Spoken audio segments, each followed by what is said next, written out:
Fala aí pessoal, beleza? Como é que vocês estão?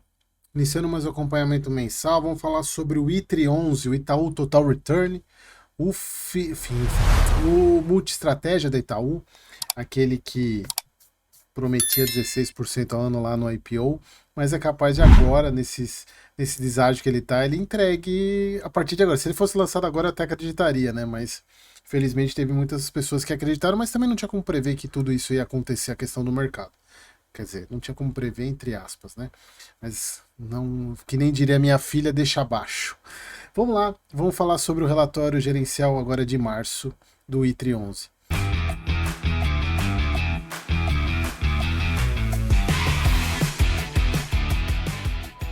Então lá, relatório gerencial, março de 2025, o fundo negociando com um baita de um deságio, e no caso dele aqui, a gente pode até levar mais, assim, a análise do P sobre VP mais a fundo, porque não é um fundo que tem, não é um hedge fund que tem imóvel.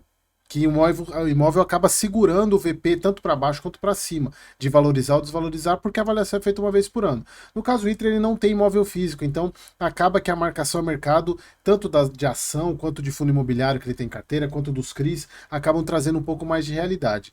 Aqui ele coloca patrimonial de 90,33, mas se vocês entrarem lá no site, se vocês entrarem lá no site da Itaú, tem lá valor patrimonial por cota atualizado, que está dando o de 7 de abril 89, muito próximo ao que ele fechou aqui, então, sim, continua, o deságio diminui um pouquinho, mas mesmo assim é um baita de um deságio.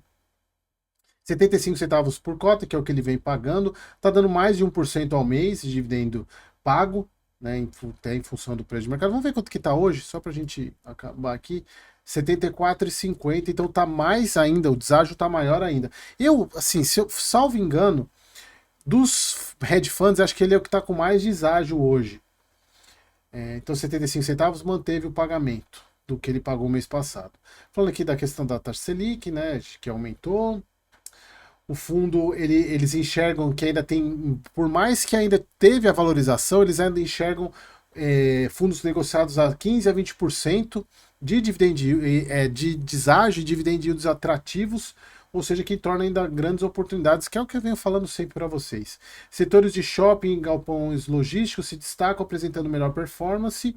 Esses dois segmentos aí representam 28% do patrimônio do fundo, haja vista que ele é um grande cotista do XPML. O fundo anunciou 75 centavos por cota, o que dá 10,95 anualizado em relação à cota patrimonial e 12,5 em relação à cota de mercado fechamento.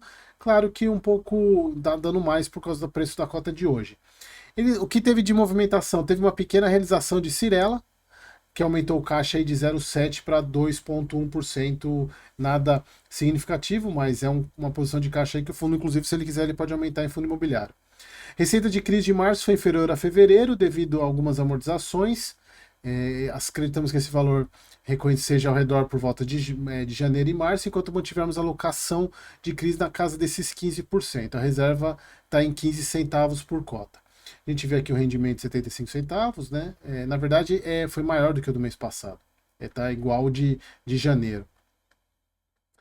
Aqui a parte de patrimônio líquido. O resultado, né? A gente vê aqui que o fundo teve um resultado de 5,36 no total, receita de fundo imobiliário 4,48, CRI 0,3 a parte de caixa, ganho de capital líquido, que aqui teve a venda de Cirela, né? Então eles venderam no lucro, teve no lucro, né? Provavelmente deve ter sido uma venda pequena, ou provavelmente o próximo mês tem alguma coisa do imposto a pagar da questão da Cirela.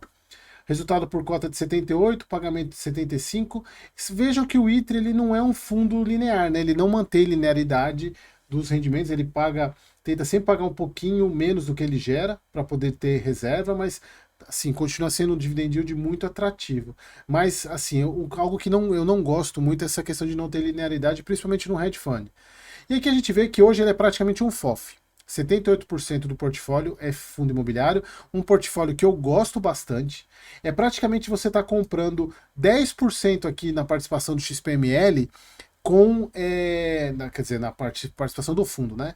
10% aqui com deságio na cota do XPML, né? Então, Isso é muito interessante. VISC, RBRY, RBRR, BRCO, CANIP, KNHY, LVBI, KNCE. Vejam, pessoal, são fundos muito bons. Então, assim, das carteiras de hedge fund de fundo imobiliário, disparadamente a carteira do ITRE é a melhor. Talvez ele tenha um pouco de exagero na questão de fundo imobiliário no portfólio. Se ele tivesse um pouquinho mais de CRI, talvez o resultado fosse até melhor do que é hoje. Portfólio de CRI, são 1, 2, 3, 4, 5, 6, 7 CRIs. IPCA 10,66 de aquisição, 10, quase 13% de marcação. Aqui o portfólio dos CRIs, né, os segmentos dos CRIs. Bom, é isso, pessoal. Nada de novo aí, a não ser a pequena venda que ele fez de Cirela, que gerou um pouquinho de ganho de capital, mas ainda eu falo para vocês, é um fundo bem interessante de você considerar aí, estudar, porque e tem a bandeira Chancela Itaú.